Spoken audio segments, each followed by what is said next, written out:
안녕하세요. 판례 읽어준 남자 명현우 변호사입니다. 오늘은 의정부 지방검찰청 2024 형제 11호 사건의 불기소 이후 통지서를 읽어드리도록 하겠습니다. 제가 담당한 사건이었는데요. 사건명은 아동학대처벌법 위반이었습니다. 일반적으로 우리가 알고 있는 아동학대라고 하면 어떤 것입니까? 때리거나, 그죠? 폭행 또는 상해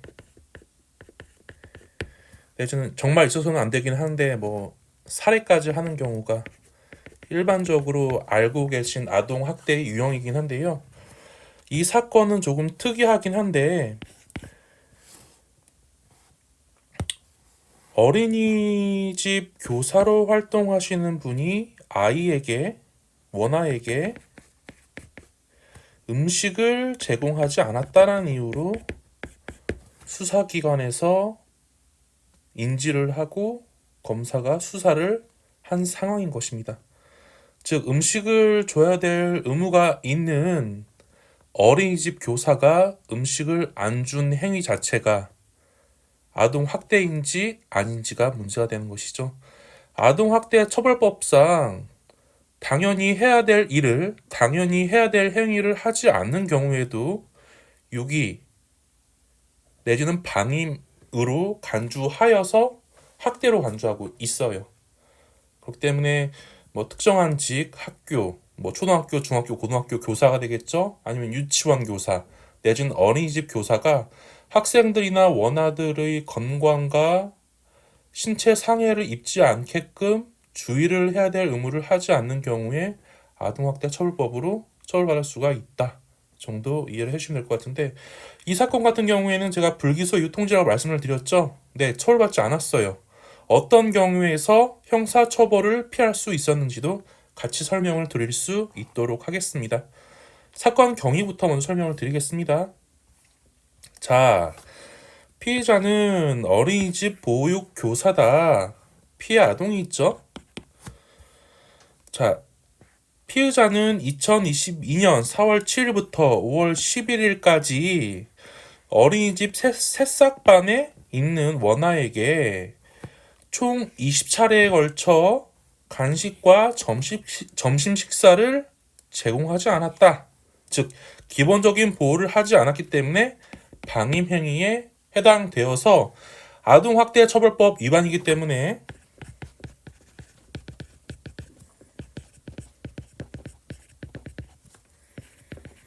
형사처벌을 받아야 된다 라고 해서 이제 수사가 들어간 것이죠.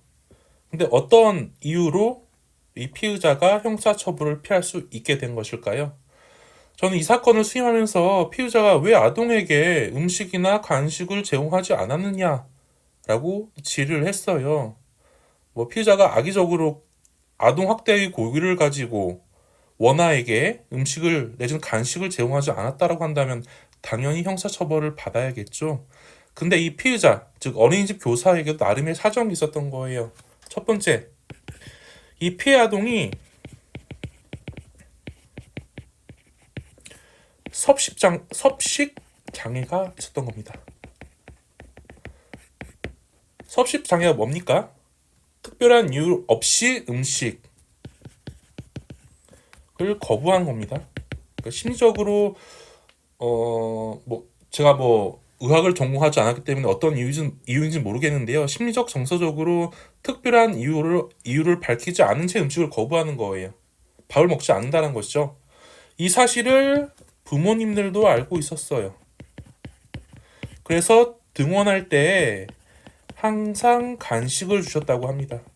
그래서 어머님이 주신 간식을 이 아동한테 제공을 했는데 어린이집에서 매 시간마다 제공하는 식사나 간식은 이 피해 아동이 원치 않는다라는 의사를 표시하면 내지는 피하고 도망 다니면 억지로 먹이지는 않았다는 거예요. 이 사건 외에 유사한 판결도 있는데 동부지방법원 판단례입니다.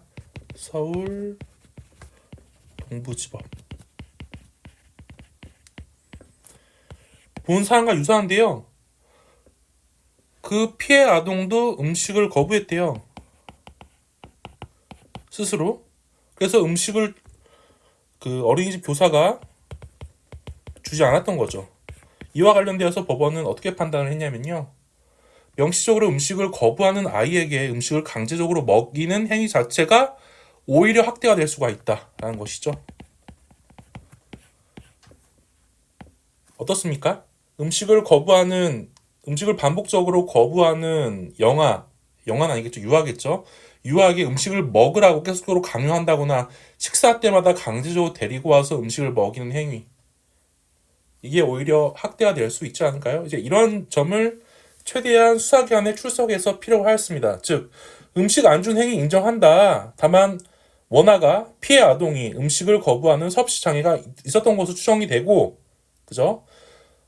그 사실을 부모님도 명확하게 인지를 하고 있고, 원화가 등원할 때 원화가 먹을 수 있는, 피해 아동이 먹을 수 있는 음식을 제공해왔고, 그건 줬다.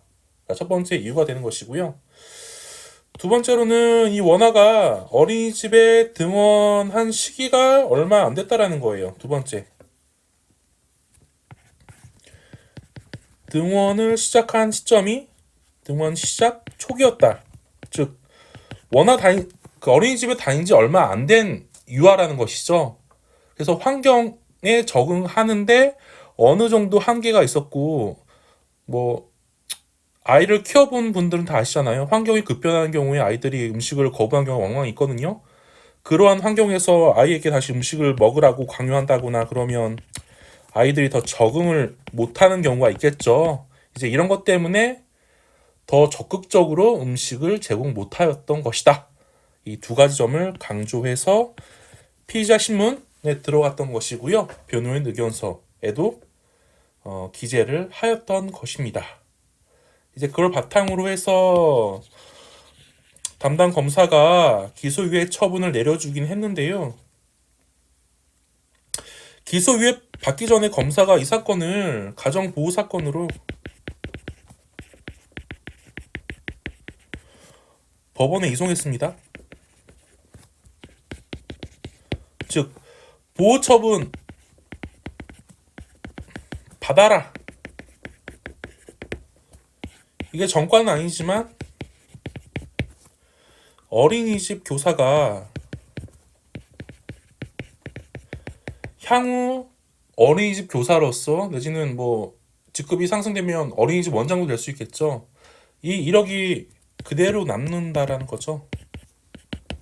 정과는 아니지만 어느 정도 혐의가 인정되어서 형사처분과 유사한 보호처분 받았다라는 이력이요.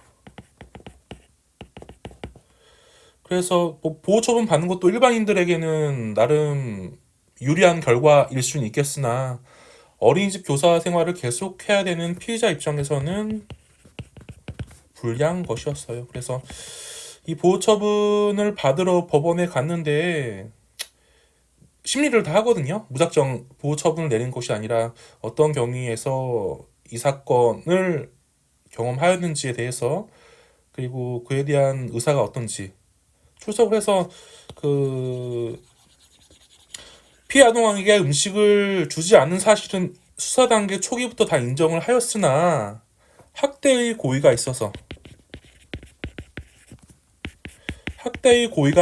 주지 않은 것은 아니다.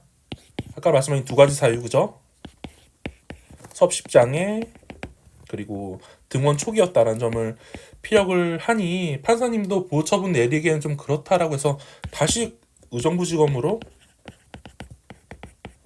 사건을 송치했습니다.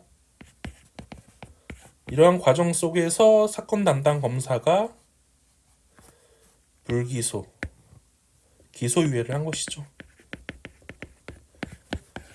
기소유예를 받게 돼서 사건은 종결됐는데 검사가 왜 기소유예를 하는지에 대한 설시한 내용이 이 피의사실과 불기소 이유라는 부분이거든요. 자, 피의사실 인정된다. 뭐 학대 사실이 인정된다는 취지로 기재는 했어요. 하지만 우리는 그 학대 이유가 없었다는 취지로 계속 항변을 했고요. 뭐 피의자가 자백 반성하고 있다. 실질적으로 이 사건 피의자가 자백한 건 아니죠. 왜냐하면 행위 자체는 인정을 하고 있으나 학대의 고의가 없었다라고 하기 때문에 100% 자백이라고 할 수는 없어요. 그런데 검사가 이제 기소유예 처분을 내려주려다 보니 이렇게 해석을 하고 있는 것입니다.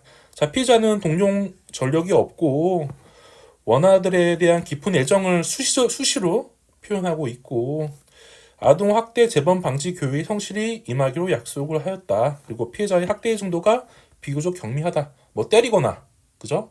상해를 입힌 것이 아니라 그 피해 아동이 음식을 거부한 행위에 대해서 보다 적극적으로 대처를 못했다라는 측면인 것이죠. 이제 이런 걸 고려해서 기소유예 처분을 내렸다라는 것입니다. 아동 학대 사건이 많이 사회적으로 대두되고 있습니다.